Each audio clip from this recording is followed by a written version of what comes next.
There are even more of you than last year. Well, I love that you read it, so thank you. Thank you, everyone, for coming and for watching Game of Thrones. It's a thrill for all of us to be back here in San Diego at Comic-Con. I talked just this morning with David Benioff and Dan Weiss, our showrunners and executive producers, who wanted me to tell you their regrets that they could not be with you here today. They really loved Comic-Con last year, and they wanted to come back and join the festivities once again. But unfortunately, they've already started shooting season 3.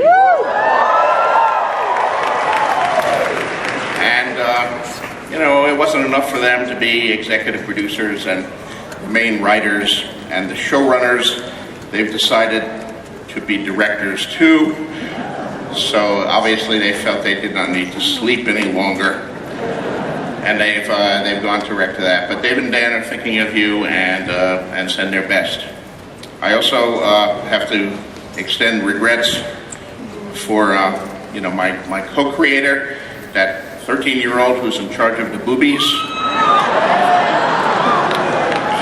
He wanted to be here too. He heard this was a good place to do scouting. But there was an emergency. There was a scene being shot in Belfast that had no boobies in it, so he flew over to put that to rights. But I'm sure that we'll do fine here anyway. We have an amazing group of cast members that I'll be bringing out here very shortly to ask a few questions of. But before we get to that, just for those of you who may have come in late or have forgotten the second season already, we have some highlights for you. I have to admit, Diana Rigg as the Queen of Thorns. I've flashed back to my youth and all those days I spent watching The Avengers, man, and Emma Peel, wow. That's pretty amazing. And of course, besides those actors, we have a lot of others who we didn't get to include in the little preview reel for you, but we're going to have an incredible cast this year, and I think we were already the biggest cast in television, and we've just grown bigger. So clearly, I have to start killing some of these characters more quickly to make room for the new ones. But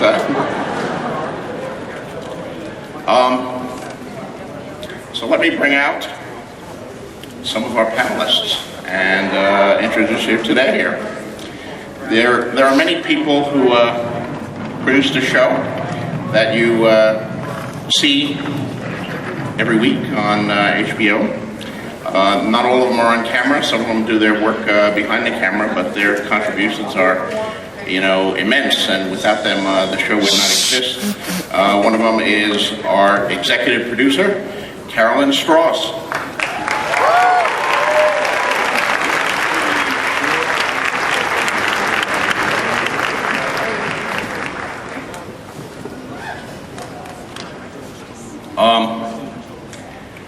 Next, of course, we have the heir to Winterfell.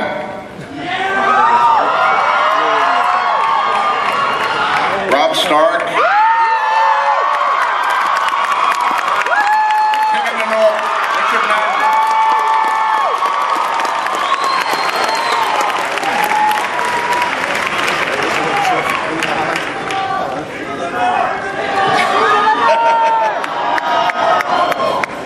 And of course, the Lady of Winterfell, his mother, who keeps him in line and tells him who he should and should not kill and or marry. Michelle Fairley.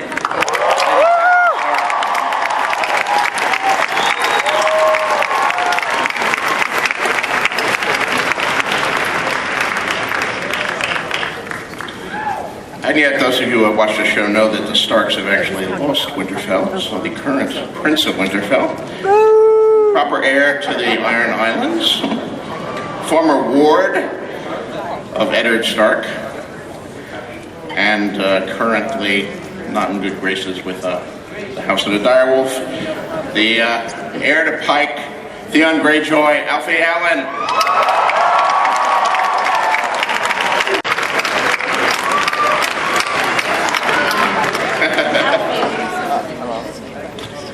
Then, north of the wall, the fair lady who has bringing our Jon Snow over to the wild side of the universe here, our Ygritte, the lovely Rose Leslie.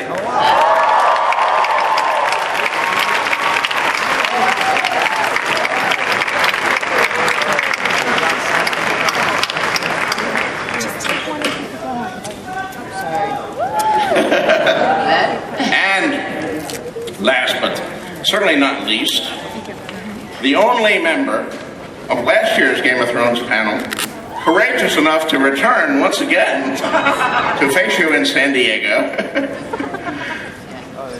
the Khaleesi of the Dothraki,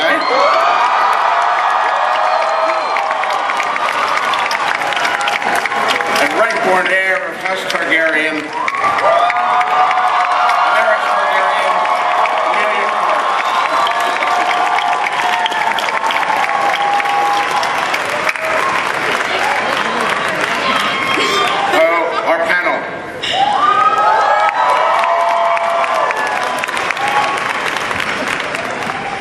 So, I'd like to start at the beginning with Carolyn.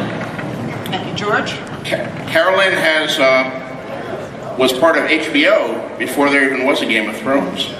And, in fact, was there when David and Dan first came in to pitch this crazy idea of doing a epic fantasy series on a network better known for The Sopranos and more realistic dramas. Can you tell us a little of the background about what it was like and how this show ever got on the air to begin with? You mean when two scraggly youngsters came in? That's right. Well, apparently you trusted them with your material. I did. I can't think why, but... And they came in and they plunked a couple of really heavy books down on the conference room table. And David was a pretty well-known screenwriter, and so he brought some weight in with him, and he said, this is a really fascinating story, and he began to tell me the story. And I, who am not, I would say, ardent fantasy reader, was kind of intrigued by it, and I said, well, it's not our usual fare, but what it did sound like to me was a genre buster, and by that I mean it's something that has the kind of pillars and posts of a genre, but takes it in an entirely different kind of direction, like The Wire would do with a cop drama, and that is an HBO show. And so I said, go write a script, and they wrote a script, and it came back exactly that. And HBO went through some changes, but the script stayed great. And after a long decision-making process, everybody decided, yeah, let's make this script because it's great. And they put a lot of money and a lot of support behind it, and so we got Game of Thrones. And the rest is history, and I hope for many more years to come.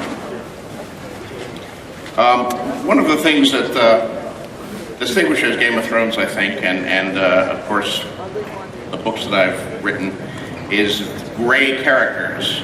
It's not a simple world of heroes and villains. Characters have flaws, and I don't think any character in the whole opus is as gray as Theon Greyjoy, who became a very dark shade of gray this season.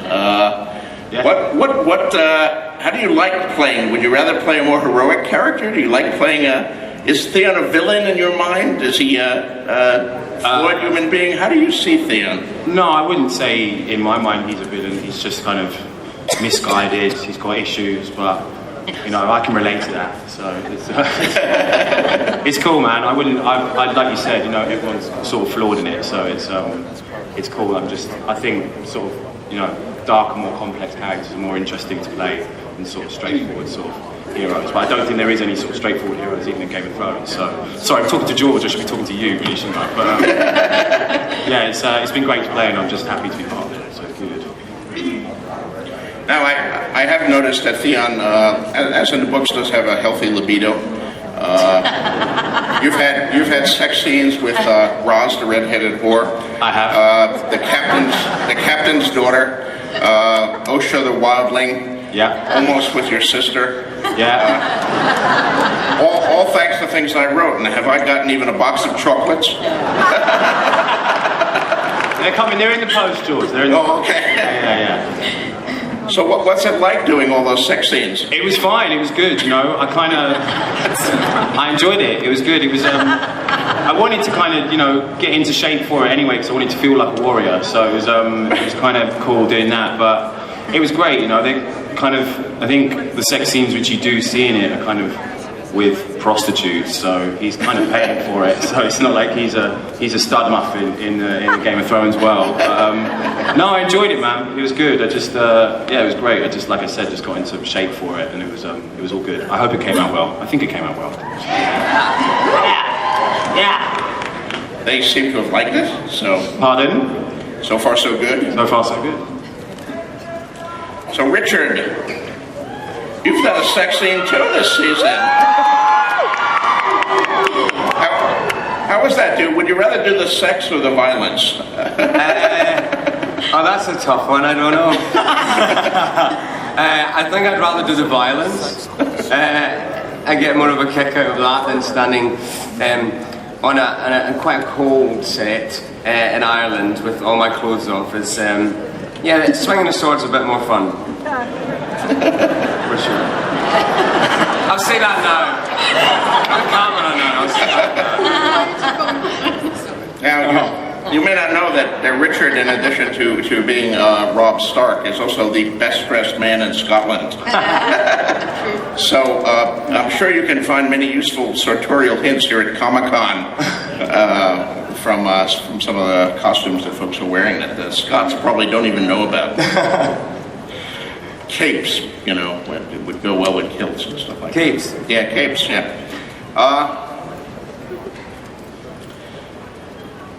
Michelle, your arc this season has gotten darker and darker. You're dealing with a lot of very serious stuff going on here. Murders taking place in front of you. The loss of your home and estrangement from your children. Catelyn is doing some very radical things. I'd be interested in knowing, as an actress, how you approach difficult material like that, and the kind of toll that it affects. Does doing such dark stuff impact on you as an actress? No, you get your script. The way I approach it, I don't actually know how I work, if you analyze it in that respect, but your script is your Bible. So you just work and work and work and read and read and read and read. And then you introduce other actors and directors, and the set and the costume. And for me personally, I love the big emotional stuff. So it's not a chore. I love to get myself really involved in it, and that makes it all the more enjoyable to play, so that you forget that you're actually on a set and that you're an actor. You just totally have to believe that you are that person and just get stuck into it.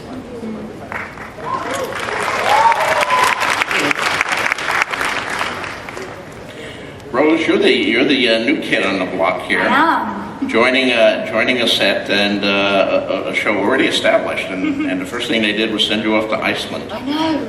It was amazing. It was the most beautiful, beautiful country. So, yeah.